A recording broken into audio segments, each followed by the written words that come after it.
Hello friends, hope you are doing well wherever you are right now. এই যে বিভিন্ন files মুভিগুলো release হচ্ছে, ফাইলস, অমুক ফাইলস, এই ফাইলস, সেই ফাইলস, এবং মুভিগুলো রিলিজ হচ্ছে এবং মুভিগুলো তৈরি হচ্ছে কোথা থেকে, কাদের ফান্ডিং, কাদের টাকায়, কোন সব প্রডিউসাররা, ডিরেক্টররা, স্ক্রিপ্ট রাইটাররা এগুলোর পেছনে খাটছেন, সবটার পেছনেই আছে কিন্তু রাজনৈতিক পলিটিক্যাল প্রোপাগান্ডা, রাজনৈতিক অপপ্রচার, রাজনৈতিক মুনাফা অর্জন করার জন্য এগুলো তৈরি করা হয় সাধারণ মানুষদের মিসগাইড করার জন্য, মিসডিরেক্ট করার জন্য। তারা যাতে একটি চিত্র দেখে তারা সিদ্ধান্ত বা তারা মতামত, তাদের মধ্যে ধারণা তৈরি করতে পারেন, সেই জন্য এই মুভিগুলো কিন্তু তৈরি করা হয় বিভিন্ন ফাইলস নামে। এই মুভিগুলো তৈরির পেছনে একটি উদ্দেশ্য, সেটি হচ্ছে একটি বিশেষ ধর্মীয় সম্প্রদায়দের সমস্ত অনুগামীদেরকে নেগেটিভলি দেখানো এবং খারাপভাবে তারাকে প্রজেক্ট করা, তাদেরকে এক প্রকার ভিলেন হিসেবে দেখানো, যে মনে হচ্ছে এরাই আপনার দেশের শত্রু, এমনভাবে দেখানো, এমনভাবে তাদের বিরুদ্ধে সেন্টিমেন্ট তৈরি করা, ইমোশন বা আবেগ তৈরি করা, যাতে দর্শক দেখার পরই দ্রুত আবেগের দ্বারা তাড়িত হয়ে দ্রুত সিদ্ধান্ত নেন যে ইয়েস, আমাদের দেশের শত্রু হচ্ছে এবং আমাদের দেশের সার্বিক বিপর্যয়ের জন্য, আমাদের বেকারত্ব, অভাব, অপুষ্টি, হিংসা, গোরামি, দুঃখ, কষ্ট, যা কথা হচ্ছে, এতে লাভ কার কার? এতে লাভ হচ্ছে বিশেষ একটি রাজনৈতিক নেতা, নেত্রী ও কর্মীদের চরম মুনাফা, রাজনৈতিক মুনাফা। তারা আরো ক্ষমতা পাবেন, তারা দুর্নীতি করার সুযোগ পাবেন, তারা আরো তাদের পকেট ভর্তি করার সুযোগ পাবেন, তারা আরো তাদের কায়েমি স্বার্থ চরিতার্থ করার সুযোগ পাবেন। অর্থাৎ তারা A to Z political dividend কিন্তু রিপ করবে, অর্থাৎ তারা সেখান থেকে পাবেন। আর সাধারণ মানুষ যে কোটি কোটি আছে, খেটে খাওয়া সাধারণ মানুষ, কর্মরত মানুষ, চাকুরিজীবী মানুষ, বিজনেস সেক্টরের মানুষ, তাদের লাভ কি? তাদের কোনো কিছুই লাভ নেই, বরং তাদের অগণিত ক্ষতি আছে।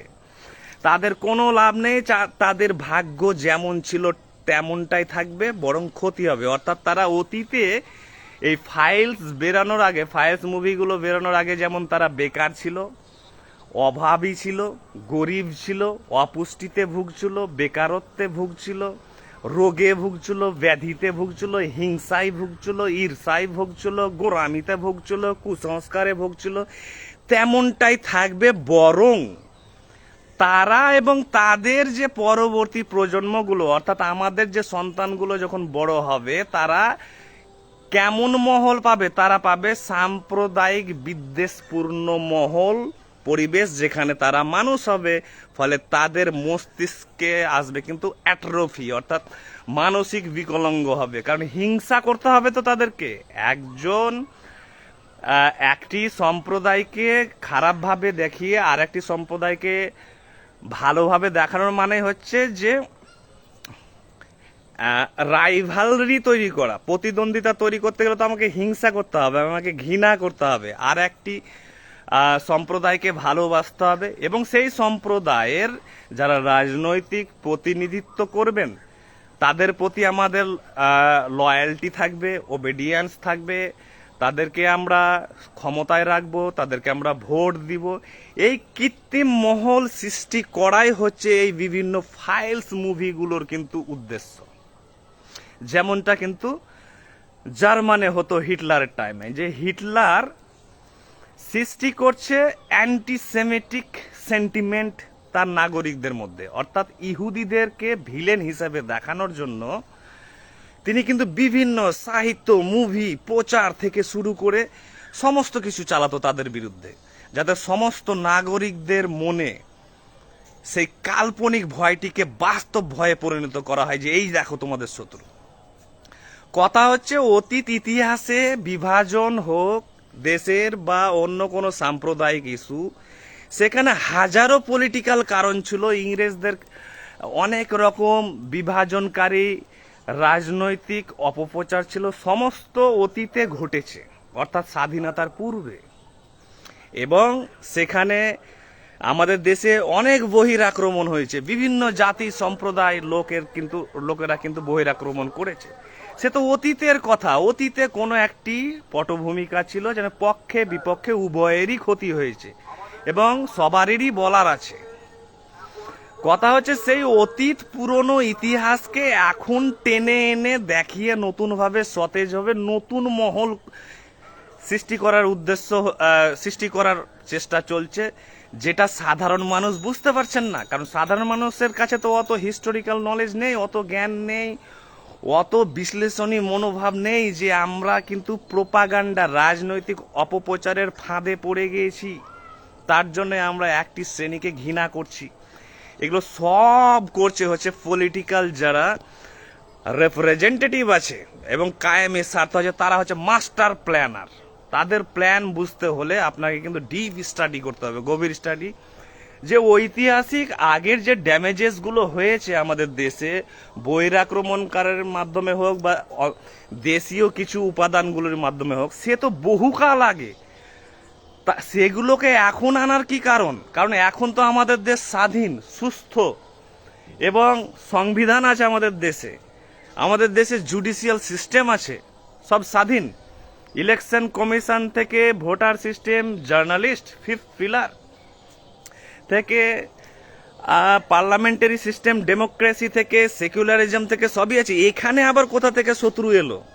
এখানে আমাদের দেশ বিরোধী কোনো লোক থাকার বা সেক্টর থাকার সম্ভাবনা নেই যারা দেশের ক্ষতি করতে পারে। ক্ষতি করলেও যারা টুকটাক ফ্রিঞ্জ এলিমেন্টস আছে তারা তো আইনের আওতায় চলে আসবে। তাহলে তাদের এমনভাবে সিনেমা মুভিগুলো তৈরি করা হচ্ছে যেন মনে হচ্ছে যাদের বিরুদ্ধে, অর্থাৎ সেই বিশেষ ধর্মীয় সম্প্রদায়ের বিরুদ্ধে এই সিনেমাগুলো তৈরি করা হচ্ছে, ফাইলসগুলো, যার মাধ্যমে দেখানো হচ্ছে যে তারা তোমাদের শত্রু। আর তাদেরকে, সেই ধর্মীয় সম্প্রদায়ের লোকদেরকে মনে হচ্ছে তাদের পূর্বপুরুষের ঐতিহাসিক ঋণগুলো এখন শোধ করতে হবে। যে তোমার দাদুর দাদু, তার দাদুর সাথে আমাদের জমি নিয়ে ঝগড়া ছিল, বিবাদ ছিল, তো তোমার নাতি পোতা, তার নাতি তার পোতাকে সেই ঋণ শোধ করতে হবে, প্রাইস দিতে হবে, মূল্য। এটা কোনো হিসাব হলো? আমরা চাই আমাদের ব্যক্তিগত জীবনে দেখবেন যে আমাদের পূর্বপুরুষের ঝামেলাগুলো আমাদের উত্তরসূরিদের অনেক সময় ভুগতে হয়। তখন উত্তরসূরিরা কি করে, যে একটি সেটেলমেন্টে আসার চেষ্টা করে, কারণ নেগোসিয়েশনে আসার চেষ্টা করে, দিয়ে আমরা পুরনো ব্যাধিগুলো দূর করে। এখন বর্তমানে কে কি চাইছে? দেশ বিরোধী কেউ কিছু চাইছে না, সবাই চাইছে কয়েকটি জিনিস গুরুত্বপূর্ণ, তার বেশি কেউ কিছু চাইছে না। সবাই চাইছে তার সন্তানরা শিক্ষিত হোক, ভালো বিদ্যালয়ে শিক্ষা প্রতিষ্ঠানে পড়ুক, প্রতিষ্ঠিত হোক, ডাক্তার হোক, ইঞ্জিনিয়ার হোক, ইংলিশ মিডিয়ামে যাক, গাড়ি কিনবে, বাড়ি কিনবে, লোন নেবে, স্বপ্ন পূরণ করবে, ভ্রমণে যাবে, ভালো রেস্টুরেন্টে খাবে এবং সাহিত্য লিখবে, নিজের নিজের অ্যাসপিরেশন, ড্রিমস পূরণ করবে। এগুলো নিয়েই সব মানুষ ব্যস্ত। কিন্তু রাজনৈতিকভাবে উদ্দেশ্য প্রণোদিত এই ফাইলস মুভিগুলো তৈরি করা হচ্ছে। ঠিক একটি যদি উদাহরণ দেওয়া যায় তাহলে হচ্ছে যে it is like throwing stone into a hornet's nest, অর্থাৎ ভীমরুলের চাকে বা বোলতার চাকে ঢিল মারার মতো। আরে ভাই, বোলতা বা ভীমরুল হয়তো নির্জন কোনো জায়গাতে আছে, দূরে সেফ জায়গাতে, তাকে ঢিল মারার মানে কি? ঢিল মারার মানে হচ্ছে এই অর্থ যে সেটা বোলতা বা ভীমরুল যদি সেখানে বিরক্ত হয়ে যায় আর তাদের যদি বাসা ভেঙে যায়, তাহলে যখন তারা কামড়াবে মানুষকে, তারা দেখে কামড়াবে না কে ভীমরুলে ঢিল মেরেছে আর কে মারেনি। তারা রাস্তা দিয়ে যাকে পাবে তাকেই কামড়াবে। আর এটাই হচ্ছে বিভিন্ন রাজনৈতিক নেতা নেতৃত্বদের দলেদের হচ্ছে কাজ, যে ভীমরুলে ঢিল মারো, যাকে খুশি কামড়াক, তারপরে আমরা এই কামড়ার কেওসের ওপরে, এই হইচয়ের ওপরে রাজনীতি করব, লিটারেচার লিখবো, মিডিয়া চালাবো, তারপরে মানুষকে মিসগাইড করে আমরা আমাদের কায়েমি স্বার্থ কিন্তু বজায় রাখবো। ঠিক এটি ঘটছে কিন্তু এইসব সিনেমার মাধ্যমে, বিভিন্ন বিলের মাধ্যমে, বিভিন্ন আইন প্রণয়ন করছে, সব হচ্ছে উদ্দেশ্য প্রণোদিত শুধু একটি ধর্মীয় সম্প্রদায়কে টার্গেট করে। কিন্তু এরা জানে না যে দেশের উন্নতি এইভাবে হয় না। পাশ্চাত্য দেশগুলোতে এত উন্নয়ন কেন, এত প্রোগ্রেস অগ্রগতি কেন, এত শিক্ষা সায়েন্স টেকনোলজি কেন, এত সাহিত্য দর্শন কেন? এর কারণ হচ্ছে তারা জাতি ধর্ম বর্ণ নিয়ে ক্যাচাল করে না, হইচই করে না, তারা প্রোপাগ্যান্ডিস্ট মুভি তৈরি করে না, তারা উদ্দেশ্য প্রণোদিত সিনেমা তৈরি করে না। তারা সমস্ত নাগরিক তথা দেশের কল্যাণের জন্য সেখানকার বড় বড় রাজনৈতিক নেতারা কিন্তু, মিনিস্ট্রিরা কিন্তু ভাবেন, সবার জন্য ভাবেন। সবাইকে একসাথে না নিয়ে গেলে দেশ কখনো উন্নত হবে না। একটি বিশেষ সম্প্রদায় বা দুটি বিশেষ সম্প্রদায়কে যদি আমরা বঞ্চিত করি সমস্ত কিছু থেকে, তাহলে দেশের যা ক্ষতি হবে, অর্থাৎ দেশ নেশন একটা হোল এন্টিটি, তার হোল এন্টিটিকে যদি আমরা এগিয়ে নিয়ে যেতে চাই পাশ্চাত্য দেশগুলোর মতো, তাহলে আমাদেরকে এই সংকীর্ণ জাতি ধর্ম বর্ণ এগুলো নিয়ে লড়াই থামাতে হবে, দিয়ে সমস্ত নাগরিক তথা দেশের কল্যাণের কথা ভাবতে হবে। তাহলেই দেশ কিন্তু হু হু করে এগাবে, যেটা পাশ্চাত্য দেশগুলোতে হয়।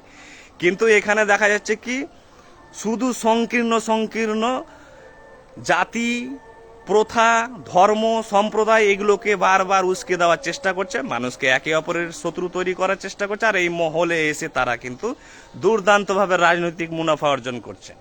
এই প্রোপাগান্ডা সম্পর্কে সচেতন হন, মুভি দেখে খুশি হবেন না। এই মুভি কিন্তু লিখা উঠে নিচে, এ ট্রু স্টোরি, উমুক ফাইলস, ইটস রিয়ালিটি, বাস্তব, এতদিন ইতিহাস গোপনে ছিল আজ প্রকাশ করলাম। এগুলো চ্যাটকা জিনিস দেখে, ফ্ল্যাশি জিনিস দেখে, জাঁকজমক জিনিস দেখে দর্শক খুশি হয়ে যাবেন, ইয়েস আমি সত্যের সন্ধান পেয়ে গেছি, এবার এতদিন আমি জানতে পারিনি এরা আমাদের এত ক্ষতি করেছে। সব হচ্ছে ডিস্টরশন, সব বিকৃত তত্ত্ব দিয়ে সাজিয়ে গুছিয়ে দেখানো। তাহলে মুভিগুলোও কমার্শিয়ালি সাকসেসফুল, রাজনৈতিক নেতারাও সাকসেসফুল, আর বাকি ভুগে যাবে, বাকি যে কোটি কোটি মানুষ আছে সব ভুগে যাবে। এই হচ্ছে ব্যাপার।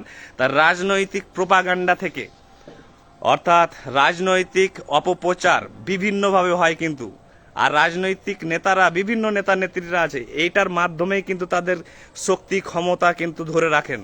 তাই এদের যে কোনো প্রচার, মিডিয়া প্রচার হোক, লিটারেচার হোক, বই লেখা হোক, মুভি তৈরি করা হোক, আর্ট হোক, যাই করা হোক, যাদের ডিবেট হোক, সেখানে ভালোভাবে আপনি আপনার বিবেককে এবং মানবতাকে ভালোভাবে অ্যাপ্লাই করুন, না হলে ফেঁসে যাবেন। কেউ কারোর শত্রু নেই এদেশে, কেউ কারো শত্রু নয়। বর্তমান আমি দেশের কথা বলছি, বর্তমান দেশ সব দিক দিয়ে স্ট্রং দেশ আমাদের। মিলিটারি পাওয়ার, judicial system, democracy, parliamentary system, journalism থেকে শুরু করে অবাধ স্বাধীনতা। এখানে কোনো ভয় নেই। নিশ্চিন্তে থাকুন এবং সমস্ত প্রোপাগান্ডার বিরুদ্ধে কাজ করুন, অর্থাৎ যত অপপ্রচার হচ্ছে তার বিরুদ্ধে কাজ করুন। কোথাও কোনো আবেগে পড়ে, সেন্টিমেন্টে পড়ে কিন্তু কমেন্ট দিবেন না বা সিদ্ধান্ত নেবেন না, না হলে ফেঁসে যাবেন কিন্তু। Thank you.